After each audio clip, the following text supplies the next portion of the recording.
Okay friends, ഇന്നത്തെ നമ്മുടെ വീഡിയോയിൽ നമ്മൾ ഒരുപാട് നമ്മുടെ സബ്സ്ക്രൈബേഴ്സ് തന്നെ ഒരുപാട് സംശയങ്ങൾ ചോദിച്ചതിൻ്റെ ഭാഗമായിട്ടാണ് ഇന്ന് വീഡിയോ.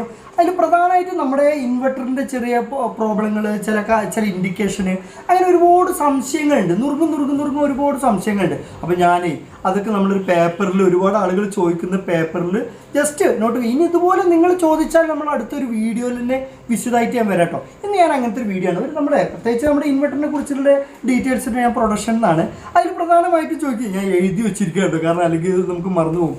പ്രധാനമായിട്ട് ഒരു നുറുങ്ങ് ചോദ്യം ചോദിക്കുന്നതാണ്. ഇപ്പോൾ ഒരാൾ ചോദിച്ചതിൻ്റെ ഒരു അനുഭവം പറയാണ്. എന്താ ഇൻവെർട്ടർ വൈകുന്നേരം ഞാൻ നോക്കുമ്പോൾ ഇതിൻ്റെ ഉള്ളിൽ നിന്നൊരു ശബ്ദം ഇങ്ങനെ വരുന്നുണ്ട് പറഞ്ഞു. അതെന്താ വെച്ചാൽ കംപ്ലൈൻ്റ് അല്ല, അത് നമ്മുടെ ഇൻവെർട്ടറിൻ്റെ പ്രവർത്തനത്തിൻ്റെ ഭാഗമായിട്ട്, അതിൻ്റെ ബോർഡിൻ്റെ സർക്യൂട്ടിൻ്റെ ഒക്കെ ഭാഗമായിട്ട് ഈ നമ്മുടെ ബോർഡിൽ ഒരു 70 ഡിഗ്രി ചൂടൊക്കെ നമുക്ക് അതിൽ കൂടുക. അതിൻ്റെ വർക്കിൻ്റെ പ്രോസസ്സിൻ്റെ ഭാഗമായിട്ട് ചൂട് കൂടുമ്പോൾ അതിനെ പ്രൊട്ടക്റ്റ് ചെയ്യാൻ വേണ്ടിയിട്ട് അതിൻ്റെ ഫാന് വർക്ക് ചെയ്യും. നോക്കൂ, ഈ ഫാന് വർക്ക് ചെയ്യും, അതിൻ്റെ ഭാഗമാണ് കേട്ടോ. അല്ലാതെ വേറൊരു കംപ്ലൈൻറ്റ് കാര്യങ്ങളൊന്നും അല്ല. ചില ആളുകൾ എന്താ അതിനുള്ളൊരു ശബ്ദം ഉണ്ട് എന്നൊക്കെ പറയുന്നുണ്ട്. അപ്പോൾ അത് പ്രോബ്ലം അല്ല, അതിൻ്റെ പ്രോസസ്സിങ്ങിൻ്റെ ഭാഗമായിട്ടാണ്. പിന്നെ അടുത്തത് നമുക്ക് പ്രത്യേകിച്ച് പറയാനില്ലേ, ട്രിപ്പ് ഓവർലോഡ് എന്ന് ചിലപ്പോൾ കാണിക്കാറുണ്ട്. അപ്പോൾ നമ്മൾ ശ്രദ്ധിക്കണം, നമ്മൾ LCDയിൽ കാണിക്കും. അപ്പോൾ നമ്മൾ ശ്രദ്ധിക്കേണ്ട കാര്യം മെയിൻസിൽ വോൾട്ട് ഡൗൺ, വോൾട്ട് കുറവ്, വേരിയേഷനൊക്കെ വരുമ്പോൾ നമ്മൾ ശ്രദ്ധിക്കുക.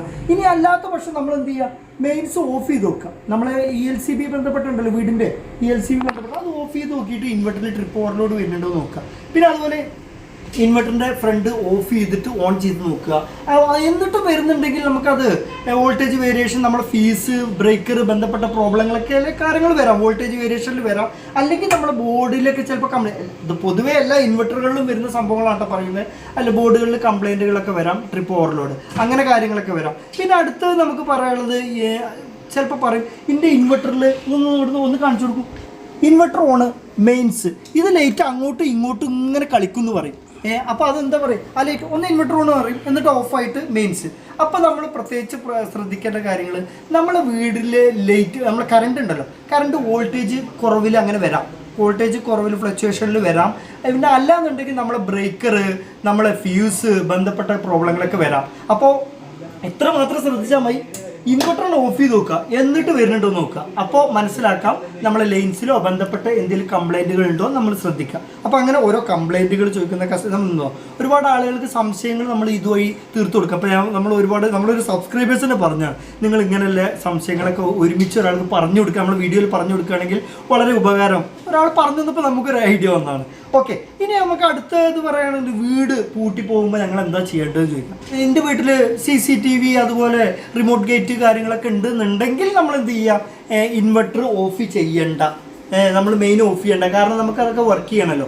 അല്ലാത്ത പക്ഷം നമ്മൾ ഈ CCTV ക്യാമറ ബന്ധപ്പെട്ട കാര്യങ്ങളൊക്കെ ഇല്ല എന്നുണ്ടെങ്കിൽ നമ്മൾ എന്ത് ചെയ്യുക, ഇൻവെർട്ടർ ഓഫ് ചെയ്യുക. നമ്മൾ ഈ ബ്രേക്കർ മൊത്തം ഓഫ്, ELCB മൊത്തം ഓഫ് ചെയ്യരുത്. നമ്മുടെ ഒരു MCB ഉണ്ടാവും ഇതിലേക്ക് ചാർജ് വരുന്നത്, അത് മാത്രം ഓണാക്കുക, ബാക്കിയുള്ളതൊക്കെ ഓഫ് ചെയ്ത് വെക്കുക. അതൊക്കെ ഒരു പ്രൊട്ടക്ഷൻ്റെ ഭാഗമാണ് കേട്ടോ. അതൊരു 1-2 ദിവസത്തേക്ക് പോകുന്നതിനല്ല പറയുന്നത്, 2 ആഴ്ച 3 ആഴ്ച ഒക്കെ പോകുന്നതിനുള്ള കാര്യങ്ങളായിട്ടോ പറയുന്നത്.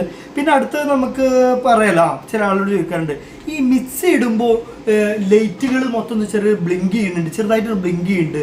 അതുപോലെ വാഷിംഗ് മെഷീൻ ഒക്കെ വർക്ക് ചെയ്യുമ്പോൾ ബ്ലിങ്ക് ചെയ്യുന്നുണ്ട്. അതെന്താ വെച്ചാൽ സഡൻലി ഒരു ലോഡ് എടുക്കുകയാണല്ലോ, അപ്പോൾ നമ്മൾ ഇൻവെർട്ടറിൻ്റെ ലോഡിലാണല്ലോ വർക്ക് ചെയ്യുന്നത്. അപ്പോൾ ചെറിയൊരു ഫ്ലക്ച്വേഷൻ ഉണ്ടാവും കേട്ടോ. അത് ഇതിൻ്റെ കംപ്ലൈൻറ്റ് ഇൻവെർട്ടറിൻ്റെ ഒരു പ്രോസസ്സാണ്. അതുകൊണ്ട് നമ്മളെ ബാക്കിയുള്ള ലൈറ്റുകൾക്കോ അങ്ങനെയൊന്നും പ്രോബ്ലങ്ങളൊന്നും വരില്ല കേട്ടോ. അപ്പോൾ ഇത്രയും കാര്യങ്ങളൊക്കെ അതിൽ ശ്രദ്ധിക്കുക. ഇവിടെ ഇൻവെർട്ടറിൽ എന്താ വെച്ചാൽ ഇതിൽ ഏറ്റവും ലേറ്റസ്റ്റ് ടെക്നോളജിയാണ് DSP ടെക്നോളജി എന്ന് പറയും. 4 സ്റ്റേജ് ചാർജിങ് മെത്തേഡാണ്. അത് ഫസ്റ്റ് ചിലപ്പോൾ ഒരു 10 ആംപിയറിൽ ചാർജിങ് എടുക്കും. പിന്നെ അതിങ്ങനെ ബാറ്ററിയുടെ ലെവൽ നോക്കി 8, 6, 4, 2ലേക്ക് പോയി പിന്നെ അത് സഡൻലി അതിനാണ് കട്ട് ഓഫ് ആകും. ഇൻവെർട്ടറിൻ്റെ ബാറ്ററിയുടെ ലൈഫും കാര്യങ്ങളൊക്കെ ശ്രദ്ധിക്കേണ്ട കാര്യത്തിന് വേണ്ടിയിട്ടാണ് അങ്ങനെ ചെയ്യുന്നത്. അതൊക്കെ ആകുമ്പോൾ എന്താ വെച്ചാൽ ഒരു ബാറ്ററിക്ക് ലൈഫും നമ്മുടെ കറണ്ടിനൊക്കെ കുറച്ച് സേവിങ് ഒക്കെ നമുക്ക് ഒരു മാറ്റം ഉണ്ടാവും കേട്ടോ. ഓക്കെ, നമ്മളെ ബാറ്ററി വോൾട്ട്, നമ്മൾ ഒരു ബാറ്ററി വെക്കുന്ന സിസ്റ്റത്തിൽ നമുക്ക് മാക്സിമം വോൾട്ട് ഓരോ ബാറ്ററിയുടെ കണക്കനുസരിച്ചിട്ടുണ്ടോ, C20 C10 എന്ന് പറഞ്ഞ പോലെ 14.2 14.5ഒക്കെയാണ് മാക്സിമം വോൾട്ട്. അതിൽ നമുക്കൊരു സ്ട്രോങ് വോൾട്ട് എന്ന് പറയുന്നത് ഒരു 12-12.5 ഒക്കെ ഉള്ളിലാണ് കേട്ടോ.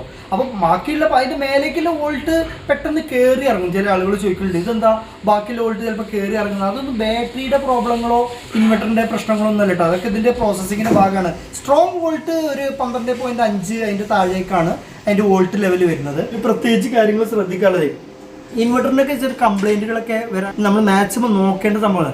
നമ്മൾ ഈ ഇൻവെർട്ടർ വെക്കുന്ന ഭാഗത്തൊക്കെ വല്ല പാറ്റയോ കൂറേ അങ്ങനത്തെ സംഭവങ്ങളൊക്കെ ഉണ്ടല്ലോ, കൂടുതൽ അങ്ങനെ ഇല്ലാത്ത സംഭവങ്ങളൊക്കെ ഒന്ന് ജസ്റ്റ് ഒന്ന് ശ്രദ്ധിക്കുക. അതിൻ്റെ ഉള്ളിലേക്ക് കടന്നു കഴിഞ്ഞാൽ ഇതെന്താ വെച്ചാൽ നമ്മളെ കമ്പനി മാത്രമല്ല ഏത് കമ്പനികളും നമ്മൾ വെക്കുമ്പോഴും അത്ര കാര്യങ്ങളൊക്കെ ശ്രദ്ധിക്കുക. നമുക്ക് ലൈഫ് കൂടി കിട്ടാൻ അത്ര കാര്യങ്ങളൊക്കെ അതിൻ്റെ ഉള്ളിൽ കിടന്നാൽ ചിലപ്പോൾ ഷോർട്ട് ആയാലൊക്കെ അത്ര കാര്യങ്ങളൊക്കെ ഒന്ന് ശ്രദ്ധിക്കുക.